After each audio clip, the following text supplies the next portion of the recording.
I'm on my way to pick up some free pallets that I found on Facebook Marketplace, and it looks like there's a couple good ones in that pile, but I've been fooled before.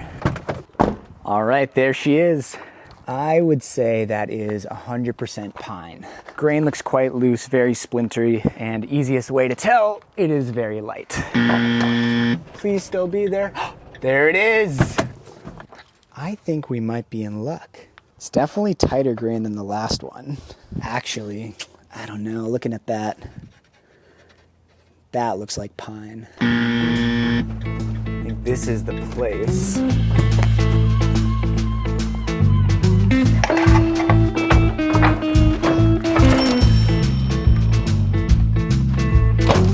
So after all that, I found one good pallet that I think is made of hardwood, but it's hard to tell for sure before I take it apart, plane it down, and see what's hiding under years of grime and dirt.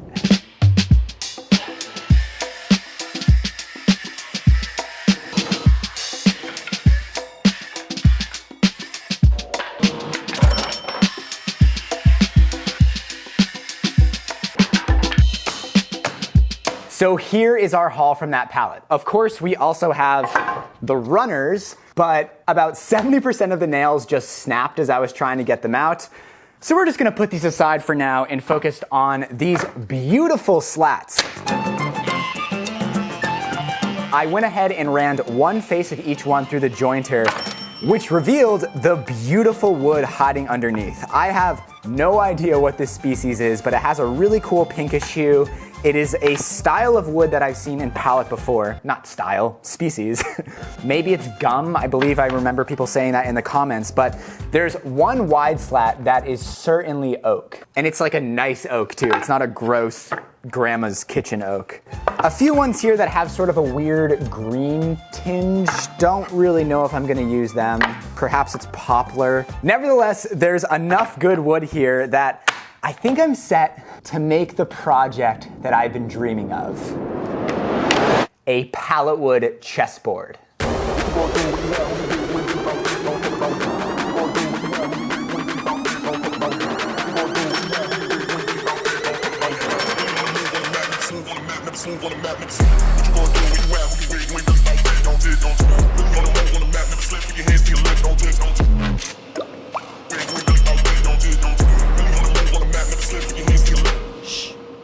Now, I'm gonna be honest. I don't really play chess. I just thought it would be a really cool woodworking project and something that I could actually sell.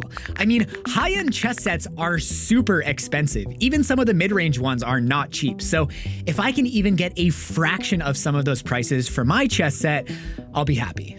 This is also the first chessboard I've ever made, and I think most are made with two species of wood to get those light and dark squares, but all of these pieces are kind of the same color, so I decided to ebonize half of the squares. This is a really cool chemical reaction using a solution made from steel wool and vinegar that reacts with the tannins in wood to turn it black. Now, since I don't know what species of wood this is, I don't know the tannin content, and ebonizing is extremely dependent on those tannins, which can range drastically across species of wood. However, you can use a high tannin solution like Cabracho bark powder to ensure there's plenty of tannins to react with the iron acetate. By the way, if you're smell curious like me, this stuff smells like beef jerky.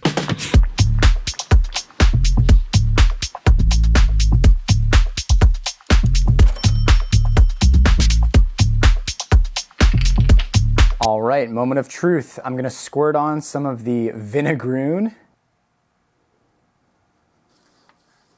Gotta make sure it's distributed nice and evenly, and we want to apply it pretty liberally as well so that it soaks deep into the wood.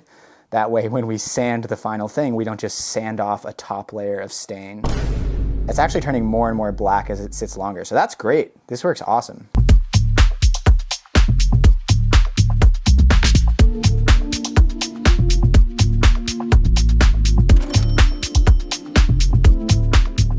In addition to dyeing half of the squares, I also dyed these trim pieces that I milled from the slats. These will form a border as well as a physical 90-degree stop when I glue the squares to this piece of 1/4-inch Baltic birch plywood. I glued them down using the old CA glue plus wood glue trick, and I was pretty nervous about this step. This is where tiny errors multiply. Trying to glue 64 handmade wooden squares into a perfect square grid is a great way to see all your mistakes accumulate. I tried my best to make each one of these a perfect 2 inches by 2 inches, but at the end of the day, I'm only human, and there were tiny errors, but not as much as I feared. At the end of each row, I had to trim a tiny bit off of each square to keep the lines flush, maybe a 32nd of an inch, but somehow the last square fit perfectly.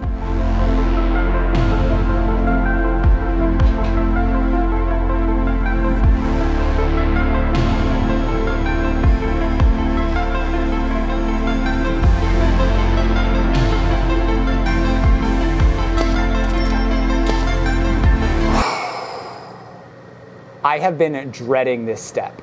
So I took pains to plane every piece to the exact same thickness, pre-sand every piece to 220 grit, dye the pieces instead of painting them, all for this. I need to sand the entire board as one. With all of those precautionary steps I took, it is relatively flat, but if you run your fingernail across the pieces, you can feel the separate pieces. You can feel the little lips and a little click, click, click, click, click, click, click as you go across. It needs a light sanding, and I am terrified that I'm going to sand the black right off. I'm hoping that our dye job soaked in enough that even if we sand off like a 1,000th of an inch, it's still black underneath. But if we go too hard with the sanding, I'm gonna ruin hours of work.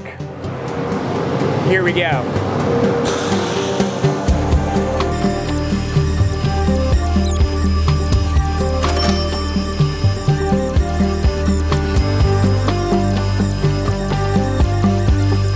Well, I guess that's why most chessboards don't use dyed squares. The moment I started sanding, it started removing some of the black. I mean, from that distance, it looks pretty good, but as you get close, you can see we started sanding right through some of the black. It was inevitable. However, I do think it's kind of a cool look. Since this is a pallet wood chessboard, there's some inherent rusticness to it. So I decided to kind of lean into it and sort of even out the wear. I just keep having to remind myself, it's handmade, it doesn't have to be perfect. I still think it's gonna be sick. I filled the nail holes as well as my less than perfect miters with wood filler, and I was worried that if I brushed on a clear finish, the black might smear onto the undyed wood. So I applied a few coats of a spray-on finish just to seal in the dye, with a plan of brushing on the final few coats of finish. Now, this project is not just a chessboard. I wanted to make an entire cabinet-style chess set, including the pieces, and I still had all of that wood from the stringers, so I thought about turning pieces on the lathe, but I have very limited lathe experience and even less carving, so that was a no-go, and then I thought, oh, maybe I could cast them out of resin, but personally, I find that resin chess pieces, especially if you get into like glitter and stuff, it just looks corny. So that was a no-go. And the more I thought about it, the more I realized that any chess pieces I made would look worse than ones I bought. So I bought a set of handmade wooden double-weighted Staunton chess pieces. Apparently this is a really popular style of chess piece. They look super classy. Half of the pieces are ebonized black, so it matches my board. And even though these are technically, I don't know, budget or mid-range pieces, it was $149 Canadian for these pieces, which is about $108 US. I know a lot of makers and woodworkers, we have this drive to make every single part of our project. And that's amazing, but sometimes it's also good to know your weaknesses, and if making it is going to get in the way of the final goal of the project, of that larger goal, buy the things you're bad at. On the topic of playing to your strengths, I've been building this chessboard at the Vancouver Hackspace, and we have this giant laser cutter which I use to cut out the structure for the chess cabinet. These pieces are all 1/4-inch Baltic birch plywood, and I use this great website, which I'll link in the description, to generate these boxes. You just enter your dimensions, material thickness, a couple other parameters, and the website outputs a vector file which you can bring into your laser software. These will be the drawers that hold the chess pieces, and later on in the video, I'll make some custom inserts to hold each specific piece perfectly, but for now, I'm just focusing on the larger structure.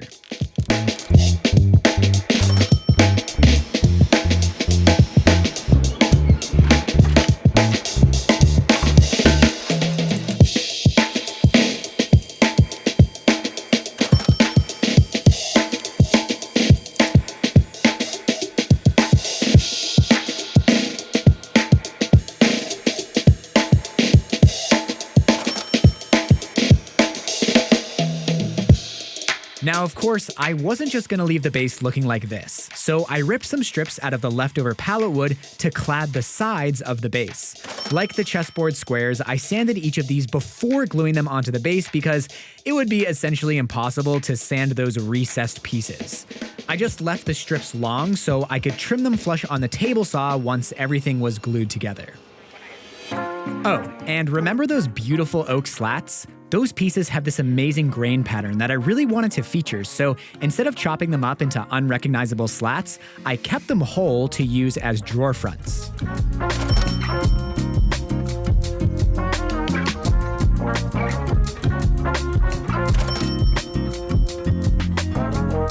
If you're trying to get the best finish possible, which obviously I am with this chessboard, I find that it's generally easier to finish pieces before assembly. It just allows you to pay a little more attention to each piece and make sure there's no drips or sags.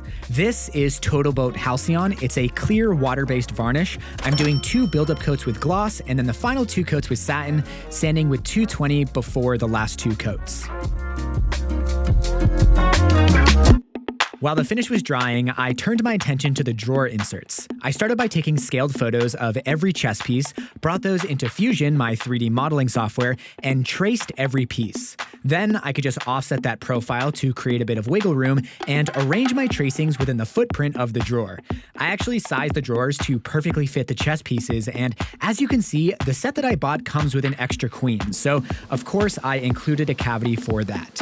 I was pleasantly surprised to learn that our laser cutter can blast through 3/4 inch thick solid pine, so that's what I used to create the structure of the inserts.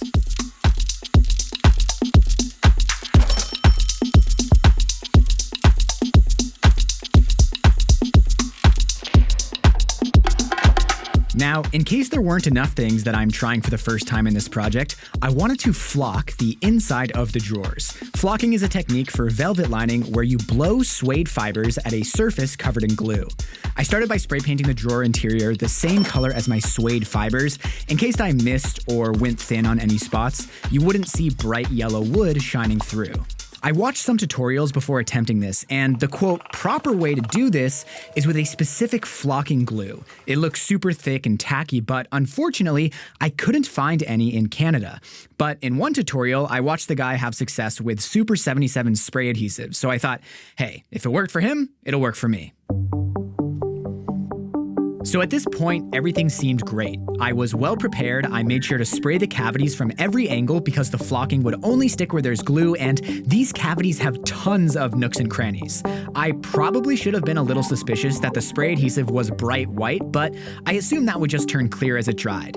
And when I applied the flocking with this overpriced cardboard tube, it looked fantastic. I put the drawers aside to dry for a day, and I was so excited to put the chess set together, take some marketing photos, and finally put this project up for sale. But that was not gonna happen that day. So there's a problem. The adhesive has been curing for 24 hours, and I just rubbed it a little bit, and you can see that the flocking is just coming right off. Dang it. It was looking so good too. I can't sell that in good faith. What the heck? I was planning on finishing this project today, of taking the final shots and posting it for sale, but I don't know, I need to figure out how to make that interior better. Dang it. I'm not sure what exactly the problem was, whether the spray adhesive had dried too much before I applied the flocking or what, but it didn't matter. I was not gonna wallow in my failure. I had seen just how good the flocking could look, and I was determined to get that beautiful result. So I brushed off all the loose powder, which was concerningly easy, went back to the special effects shop, got more flocking powder, and Flex Seal. Yes, that Flex Seal. Now that's a lot of damage! But I didn't get this stuff to build a boat out of a screen door. At least not that day. No, I had a feeling that the brush-on Flex Seal has a very similar consistency to this proprietary flocking adhesive. Super thick and super sticky. Flex Seal also has the added benefit of being rubber, so I was hoping it would add a little bounce, a little cushion to the chess piece holders. But I was in uncharted territory, so all I could do was hope.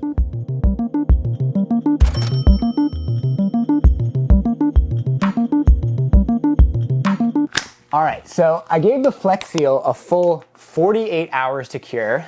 I'm feeling optimistic. I'm gonna tap out the excess flocking powder and see how we did.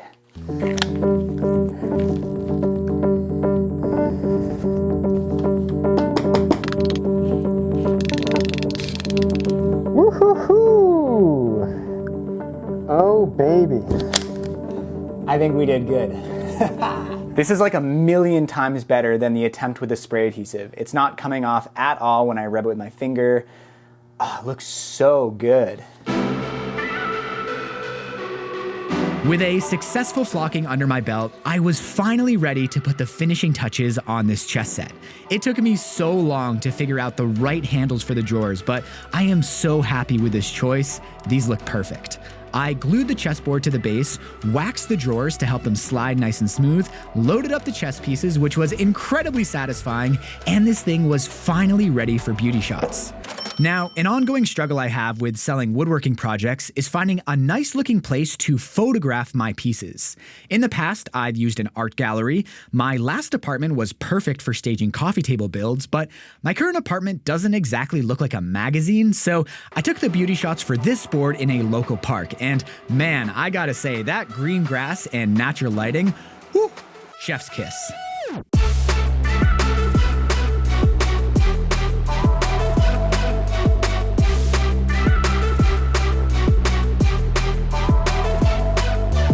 Taking the beauty shots and writing up a post took about an hour, and I posted the chessboard for sale on my Instagram page and YouTube community. Now, I think it's important that whenever you're selling woodworking projects, especially if it's from reclaimed wood, potential buyers tend to care just as much about the story of the piece as much as they do the final product. So, in addition to some beautiful photos, I made sure to include some process shots in my post. I decided to price the board at 500 Canadian dollars, which is about $370 US. And I think a lot of people get confused and intimidated about pricing their work. And the best advice I can give is look at what similar pieces are going for in your market. Now, I'm selling this chessboard online, so I looked online to see what high-end handmade chessboards are selling for that seem to be of a comparable quality of what I made. But, you know, if you're selling in your local area, go to a local high-end furniture, go to craft markets and see what people are paying for pieces like yours. All right, my Instagram post is live, and now we wait. Okay, that was a bit of false drama because within a day of posting, I got a message from this guy named Luis. He was interested in buying the chess set. He's located in Illinois, and shipping the board there would cost $50 US, bringing the total to $420 USD. He asked me if I could do it for an even $400, and after spending a little time trying to decide how much I really was gonna be a stickler over $20, I said yes. But did this project actually make any money? Well, in addition to the plywood, dye, finished chess pieces, flocking materials, and handles, I also had to pay for packaging. Luckily, since this is a relatively small piece, I didn't have to build a crate, but when you're making one-off projects, finding the right packaging without buying in bulk can be really difficult. But I found a hack. Home Depot sells these artwork and TV moving boxes. They come in a few sizes, and the medium ones are the perfect size for a project like this. I've used the large ones to ship entire tabletops, and they also come with bubble wrap and corner protectors, so it's kind of the perfect turnkey packaging solution for one-off projects. But that convenience comes at a cost. $29.97 to be exact.